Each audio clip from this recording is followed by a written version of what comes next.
Et bonjour à tous. Aujourd'hui, on se retrouve pour un nouvel épisode. Et aujourd'hui, on va aller faire un petit tour sur Lightroom parce que ça fait un petit moment qu'on n'y a pas été. Et je vais te montrer comment je suis passé de ça à ça. Et tu vas voir, c'est vraiment pas compliqué du tout. Donc aujourd'hui, avec Lightroom, je vais te montrer comment retrouver la couleur du soleil. Et je vais te montrer surtout comment faire un petit effet de lens flare facilement.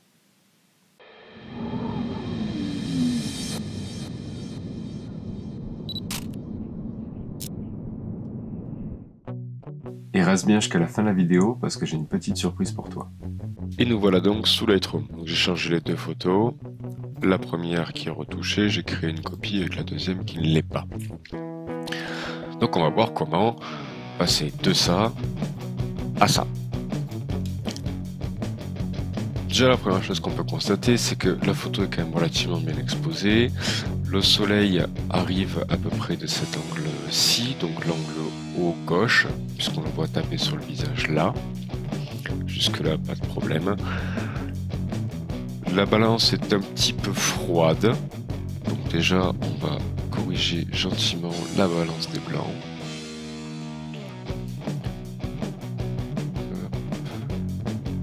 Encore un petit peu. 7935. On n'est pas trop mal. Déjà là on a un petit peu récupéré des couleurs du soleil, on le voit notamment dans l'arbre, on le voit dans l'herbe, pardon, excusez-moi, on le voit dans les cheveux. C'est un petit peu plus jaune parce que l'heure à laquelle a été prise cette photo, le soleil était relativement bas dans le ciel et donc on commençait à avoir cette teinte jaune. Donc là on dénature rien. Là pour l'instant l'exposition je vais pas la toucher. Maintenant ce que je vais faire c'est que je vais aller sur le virage partiel. Hop. Je vais teinter légèrement mes hautes lumières dans le jaune. Hop, 44 ça doit être pas trop mal. Et là je vais augmenter ma saturation pour le faire apparaître. Encore un petit peu. Voilà. Hop, si je fais un petit avant-après, on voit qu'on a quand même récupéré pas mal de couleurs au niveau là des cailloux. On a récupéré de la couleur dans le cadre et on a encore un petit peu plus cette teinte jaune qui est prononcée. On va teinter aussi très légèrement les ombres pour obtenir toujours cette idée de teinte. Donc les ombres on va les mettre dans le jaune aussi mais un petit peu moins. Hop. Et la saturation très légère. Voilà. Et là, on a reteinté encore le reste des cailloux, là où le soleil ne tapait pas. Et ça nous donne cette impression de réflexion dans les cailloux. C'est léger. Pour l'instant, si je fais un avant-après, c'était pas le bon bouton. Si je fais un avant-après, on a juste changé la balance des blancs et il y a quand même une énorme différence. Juste avec la balance des blancs et en teintant, je vais y arriver, légèrement les hautes lumières et les ombres, on a quand même quelque chose de complètement différent. Et on récupère la lumière originelle. Et on récupère la lumière originale de la prise de vue. Hop. Voilà. Ensuite, on va juste aller un petit peu sur la courbe parce que je voudrais un tout petit peu plus de haute lumière. Alors, petite chose pour la courbe, quand vous ouvrez Lightroom, votre courbe est comme ça, d'accord, et en fait, elle est bloquée. Vous voyez, vous pouvez pas aller partout où vous voulez.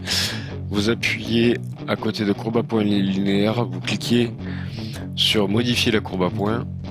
Hop, ça se ferme. Et de là, vous pouvez bouger votre courbe comme vous le voulez, complètement.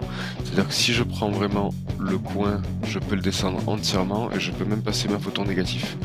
Ce qui n'est pas possible si vous ne cliquez pas sur le petit personnalisé. Voilà. Donc je vais rajouter un tout petit peu des hautes lumières, les hautes lumières étant au milieu, très légèrement. Voilà, je vais augmenter un peu les blancs comme ça. C'est un tout petit peu trop.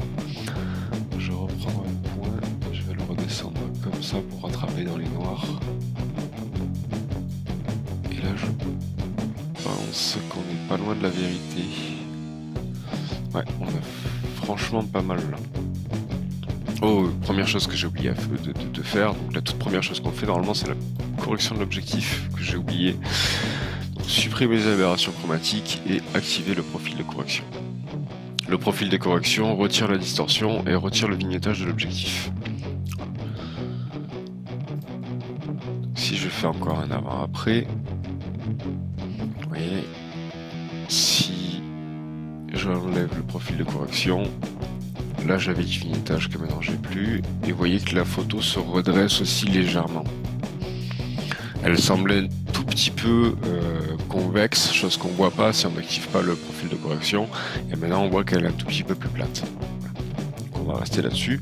Le vignettage après, il y a deux solutions. Quand vous êtes dans la correction d'objectif, soit vous voulez laisser le vignettage et vous remettez le curseur à 0, soit vous voulez laisser la distorsion et vous laissez le curseur à 0, soit le vignettage on le remettra après, et c'est ce qu'on va faire. Donc on travaille sur une photo qui est complètement traitée au niveau de l'objectif.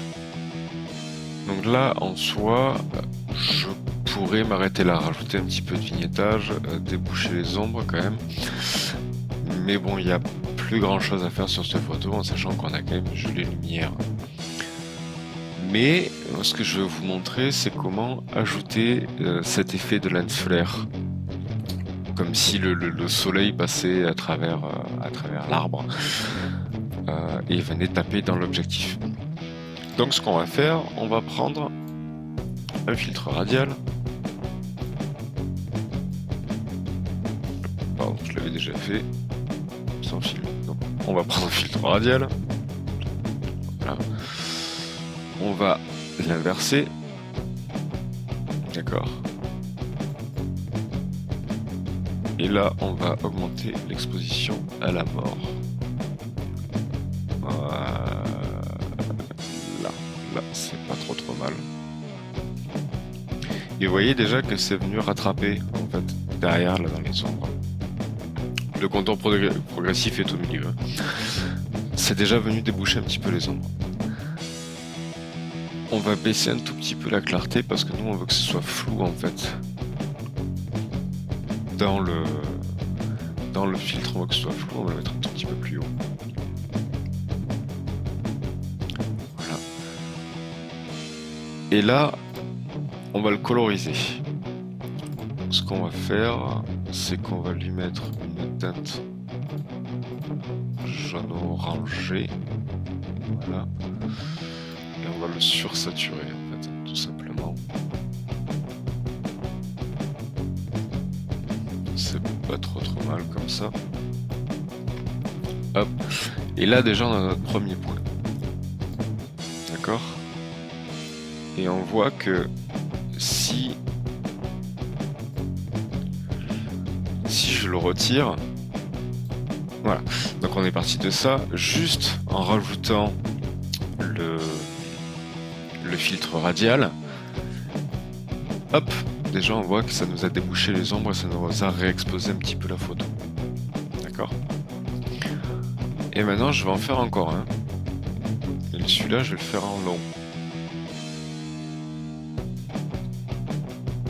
Comme ceci. Hop. Je vais le tourner et je vais venir le placer.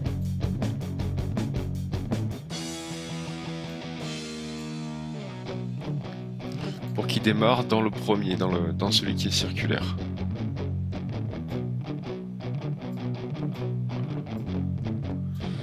Comme ça devrait être pas trop mal. Hop, donc pareil, on augmente l'exposition. J'ai oublié d'inverser le masque. Voilà. On augmente l'exposition, mais moins. Là, ce qu'on veut, c'est juste avoir un tout petit trait. On veut pas que ça surexpose la photo, c'est pas le problème. Si je le pousse, vous voyez, ça fait plus naturel. Donc maintenant,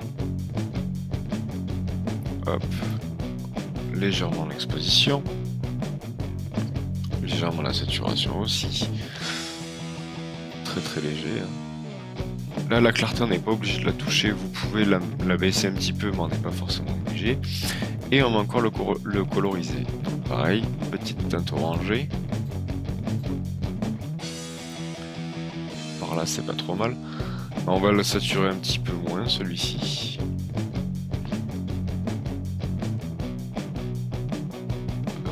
On va dire qu'ici, c'est bien. Voilà.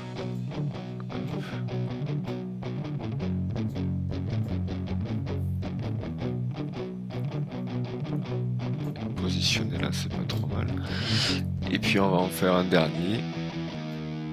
Pareil. Hop, dans le long. Qu'on va faire partir. Comme ceci. En fait, c'est le mieux.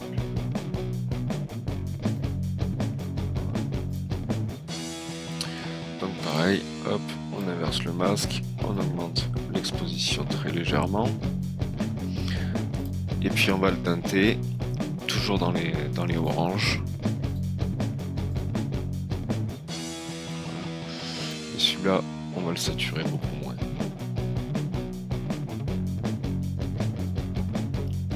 Voilà, là on est pas mal.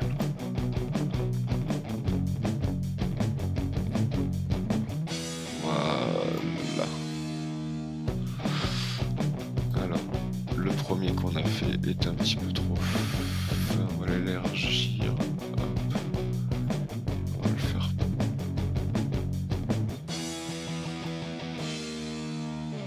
Comme cela. Hop. Après, il faut jouer en fait entre la taille, l'épaisseur, la position, jusqu'à ce que vous trouvez ce qui vous convient le mieux. Hop, l'avant-après. Et maintenant, la dernière petite chose qu'on va faire, c'est rajouter du vignettage. Parce que là, dans les bords, je trouve ça pas joli. En fait, on perd le sujet et puis même ça fait plus naturel. Il n'y a pas assez de contraste, il n'y a pas assez de. Donc, on va aller dans le vignettage. Hop. On va tirer le curseur. C'est un petit peu trop. Voilà, 45. Là, ça vient ronger un petit peu, donc on va décaler le milieu.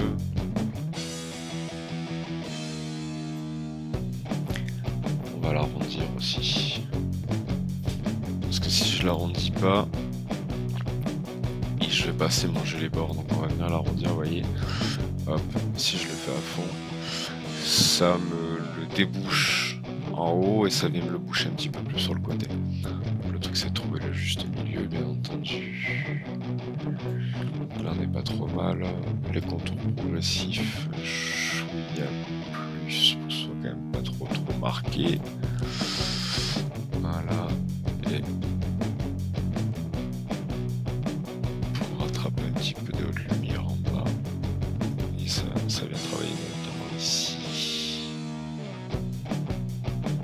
Voilà, on va rechercher bien le détail. Je pense qu'on n'est pas trop mal. J'ai juste teinté un tout petit peu de rose. Est-ce que c'est ça? Ça importe. Touche un petit peu girly à la photo, ça va bien avec la photo. Et là on a fini. On va juste. On n'a pas tout à fait fini en fait. On va mettre un tout petit peu de vibrance. Voilà. Et chouette de clarté parce que moi j'aime bien ça. La clarté ça permet de souligner en fait devant le bord des rochers, ce genre de choses. Et là on a terminé. Pour de bon ce coup-ci. Si je fais l'avant-après,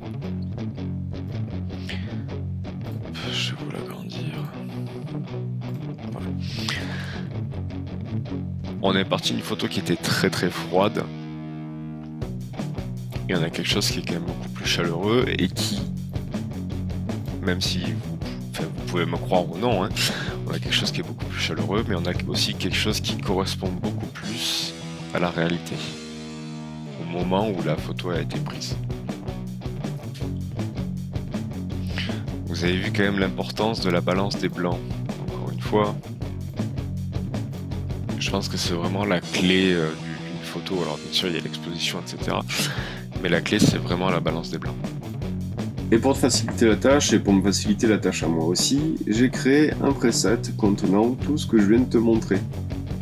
Donc tu auras juste à appliquer le preset, à déplacer les effets de lens flare en fonction de ta photo, et tu auras exactement le même rendu. Et ces presets, je te les offre pendant 1 mois via le lien qui est dans la description.